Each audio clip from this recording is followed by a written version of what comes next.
అటువంటి పట్టుదల ఇంకెవరికి కూడా రాదు.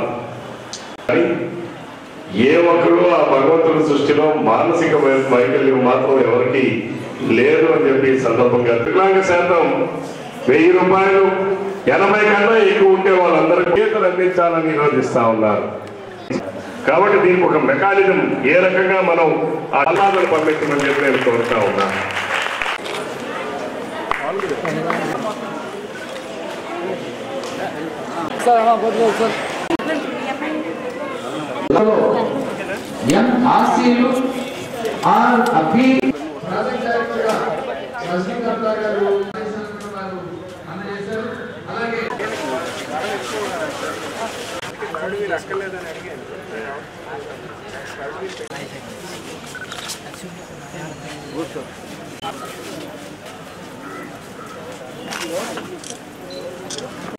నడవగలవా?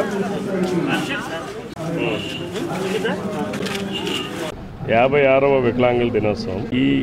ఈ సృష్టిలో నిజమైన వికలాంగుడు అనేవాడు ఎవరైతే మానసిక రోగత్వంతో అంటే పరులకు సేవ చేసే గుణం లేకుండా సమాజానికి నష్టం చేసేటటువంటి వ్యక్తులు ఉంటారో వాళ్ళే వికలాంగులు.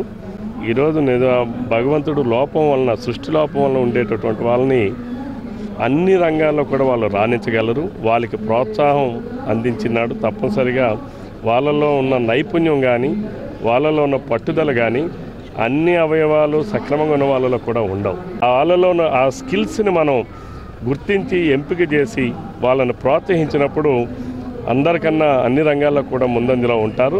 దీనికి ప్రభుత్వ పరంగా అనేక ప్రోత్సాహకాలు అందిస్తున్నాం. ఈరోజు చదువుకుంటున్నటువంటి ఎవరైతే వికలాంగులు ఉన్నారో వాళ్ళకి ఈవెన్ మోటార్ సైకిల్ కూడా ఇచ్చేటటువంటి కార్యక్రమాన్ని రూపొందించాం. ఇది కొత్తగా ఈరోజు తెలుగుదేశం ప్రభుత్వం ముఖ్యమంత్రి చంద్రబాబు నాయుడు గారు అధికారంలోకి వచ్చిన తర్వాత ఇచ్చినటువంటి స్కీమ్స్.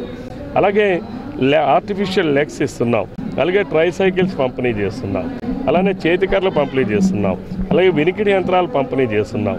అలాగే ఎక్కడైతే వికలాంగులకి ఉద్యోగాలు ఉన్నాయో ఉద్యోగ అవకాశాలు కూడా కల్పించాలని ఈ జిల్లాలో ఉన్నటువంటి బ్యాక్లాగ్ వేకెన్సీస్ ఏవైతే ఉన్నాయో అన్నీ నోటిఫై చేశారు. అవి కూడా ప్రక్రియ పూర్తవుతుంది. బ్యాక్లాగ్ వేకెన్సీస్ ఇంకెక్కడైనా ఉండిపోతే అవి కూడా త్వరలోనే నోటిఫికేషన్ ఇచ్చేదానికి జిల్లా యంత్రాంగం చర్యలు తీసుకుంటా ఉంది. అలానే ఈరోజు ఇంకొక సూచన ప్రభుత్వం ద్వారా అది అధికారులకు కూడా చెప్పాను.